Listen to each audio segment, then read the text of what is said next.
Bersatu kita teguh, bercerai kita runtuh. Assalamualaikum warahmatullahi wabarakatuh. Perkenalkan, nama saya Dwi Marisa. Saya Sandi Wira Prayoga. Dan saya Aufa Amit Haida Putra. Selamat pagi.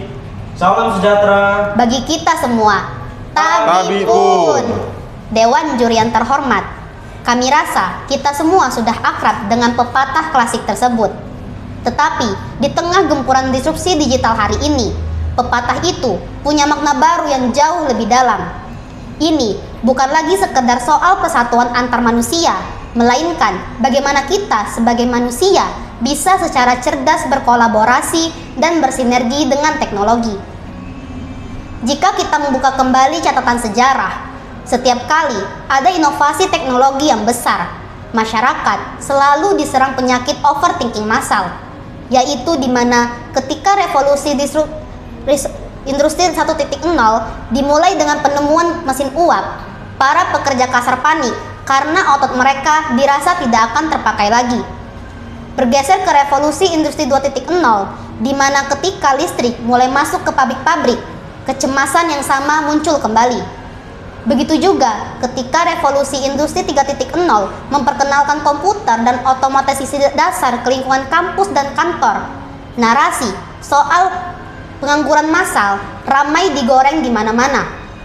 Tapi, sejarah selalu punya cara unik untuk menunjukkan satu hal yang konsisten, yaitu teknologi tidak pernah benar-benar memusnahkan manusia. Teknologi hanya memaksa kita untuk naik kelas.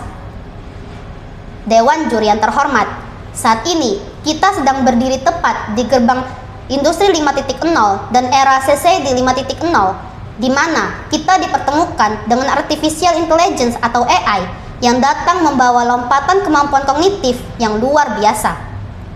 AI hari ini diuji lewat 9 domain psikologis dan kognitif manusia yang diteliti oleh Organization for Economic Cooperation and Development, mulai dari kemampuan bahasa, pemecahan masalah, hingga pengetahuan dan materi. Sistem penilaian pun berjenjang dari skala 1 hingga 5 tingkat menuju kesetaraan penuh dengan pakar manusia. Melihat kemampuan AI yang bisa merangkum teks, membaca pola data, sampai menghitung angka dalam hitungan milidetik, muncul sebuah pertanyaan besar yang menjadi mosi kita hari ini. Apakah benar artificial intelligence akan sepenuhnya menggantikan peran akuntan di masa depan? Lewat video ini, kami secara sangat tegas menyatakan tidak mendukung penuh mosi perdebatan hari ini dengan argumentasi yang akan kami paparkan. Dewan juri yang terhormat, asumsi jika profesi akuntan akan punah itu muncul karena orang-orang terjebak dalam pola pikir keliru yang disebut the test job fallacy. Ini adalah sebuah kecacatan logika di mana seseorang gagal membedakan antara mengotomatisasi tugas administratif yang sifatnya rutin dengan menghapus sebuah profesi secara utuh. Kenyataannya, prinsip dasar Industri 5.0 adalah human-centric collaboration yang menempatkan teknologi sebagai mitra kerja, bukan pengganti manusia. AI diadopsi bukan untuk menjadi algojo pemotong lapangan kerja, tapi sebagai asisten hibrida yang akan membersihkan tugas-tugas mekanis yang bersifat rutin. Tujuannya agar akuntan bisa naik kelas dan fokus ke hal-hal yang tidak bisa dijangkau oleh algoritma, seperti analisis strategis, pertimbangan etis, kompas moral, dan pengambilan keputusan tingkat tinggi. Oleh karena itu, mari kita bedah argumentasi data objektifnya oleh pembicara kedua kami. Terima kasih.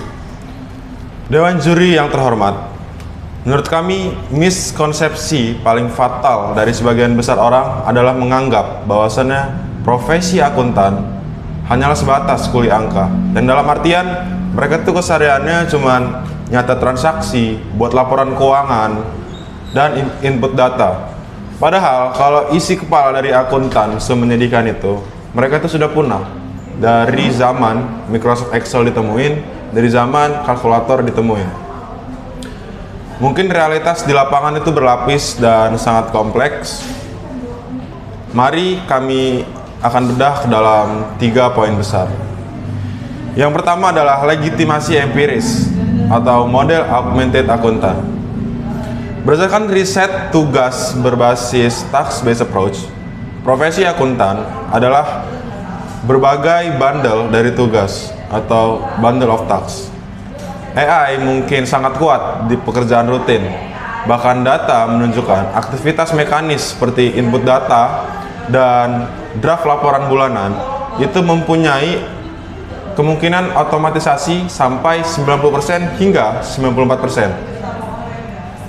Tapi untuk pekerjaan kognitif tingkat tinggi seperti penilaian risiko keuangan, perencanaan strategis, kemudian audit forensik, itu AI bisa menggantikan peran manusia masih di bawah 18%. Lalu laporan dari Stanford Graduate School di dalam jurnal Human plus AI in Accounting, Early Evidence from the Field. Mereka meneliti dari ribuan transaksi dan menyimpulkan bahwa ketika manusia dan AI bisa bekerja sama, itu malah akan menghasilkan konsep augmented accountant. Hasilnya, produktivitas layanan keuangan meningkat 55%, penutupan buku bulanan jadi 7,5 hari lebih cepat, dan akurasi detail buku besar naik 12%. Lalu apakah akuntan akan dipecat? Justru tidak. Laporan PYC Global Jobs Barometer mencatat jika perusahaan di sektor keuangan yang intensif mengadopsi AI justru akan mengalami pertumbuhan produktivitas 3-4,8 lebih cepat. Dan lowongan pekerjaan untuk akuntan yang melek AI itu tumbuh 2 kali lebih cepat. AI bertindak sebagai job expander, bukan the killing of our jobs. Poin yang kedua adalah cacat bawaan AI dan professional judgment. AI mempunyai kelemahan struktural yang tidak bisa disembuhkan, yaitu professional judgment, skeptisisme profesional, intuisi bisnis, apalagi kompas moral.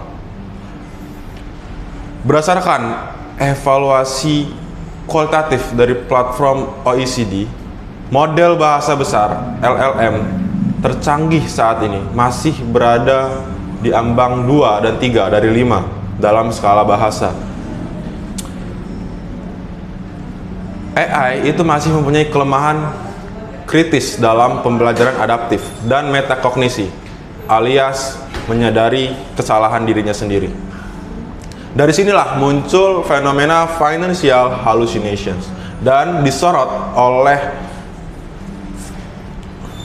Stanford AI Report.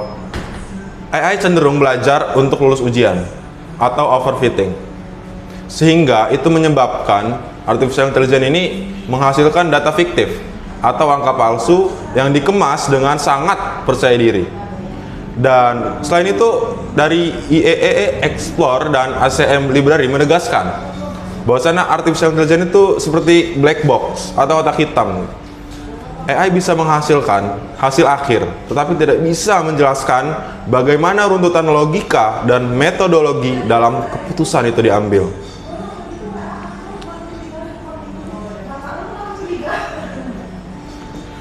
Padahal data dari IFAC atau International Federation Accountant itu menunjukkan bahwa 87% pemimpin global menegaskan bahwa intuisi bisnis manusia dalam krisis keuangan itu tidak bisa diterjemahkan ke dalam kode algoritma, ke dalam data, ke dalam kalkulasi mesin gitu.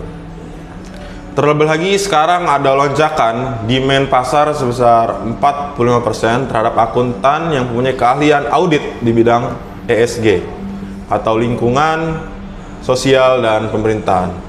Nah, menilai keadilan sosial atau mencegah manipulasi laporan keberlanjutan atau greenwashing itu pastinya memerlukan moral gitu. Bukan kalkulasi matematika mesin atau algoritma. Dan poin terakhir dan inilah poin penentu, yaitu benteng regulasi dan akuntabilitas hukum.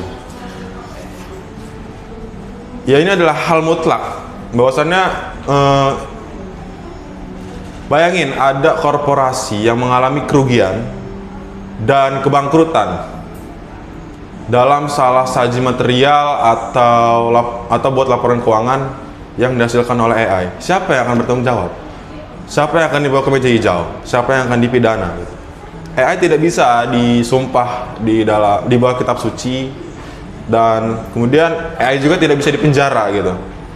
Maka dari itu, regulasi hukum internasional dari European Union AI Act mengategorikan AI yang mengelola pelaporan keuangan, pelaporan kelayakan kredit, dan audit korporasi itu masuk ke dalam kelompok risiko tingkat tinggi atau high risk AI.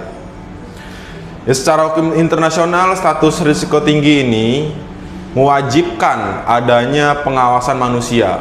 Ya pastinya 100% harus ada pengawasan manusia.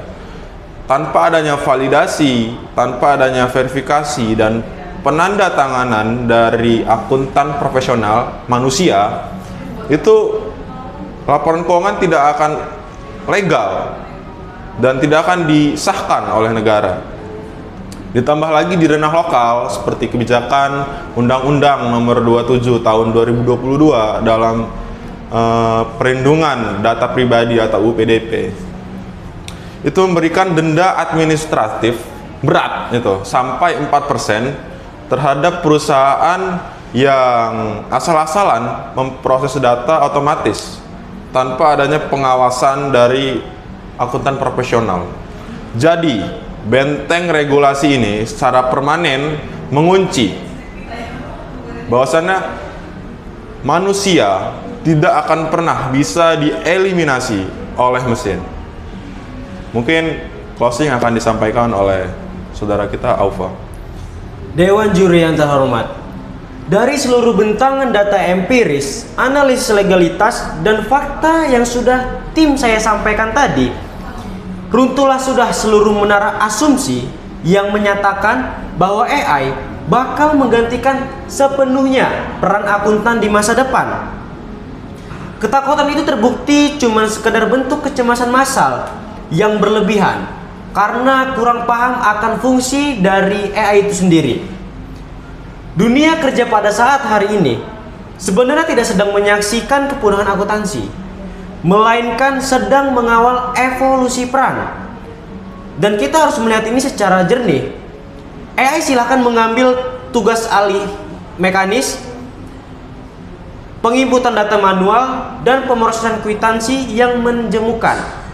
Biarkan teknologi membereskan beban administratif itu. Namun, mesin tidak akan pernah bisa merebut porsi kerja yang menjadi hak paten manusia, mulai dari komunikasi empati, manajemen hubungan klien, negosiasi bisnis, integritas moral, hingga kebijaksanaan strategis dalam kondisi krisis. Masa depan akuntansi tidak akan dikuasai oleh kode algoritma secara absolut.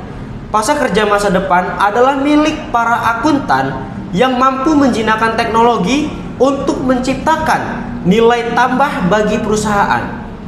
Data dari PYC AI Jobs Barometer bahkan sudah membuktikannya hari ini.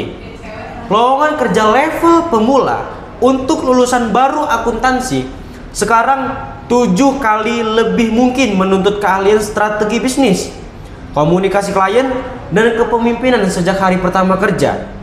Menariknya lagi, yang punya keahlian komputasional dan paham akan AI ini menikmati nilai tawar gaji yang sangat tinggi, yaitu 53% hingga 67% lebih tinggi dibanding yang konvensional.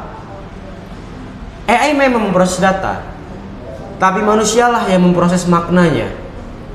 AI memang memiliki kecepatan tanpa batas untuk mengolah miliaran angka, tetapi kepercayaan publik, pertimbangan moral, dan akuntabilitas hukum tetap berada seutuhnya di tangan manusia.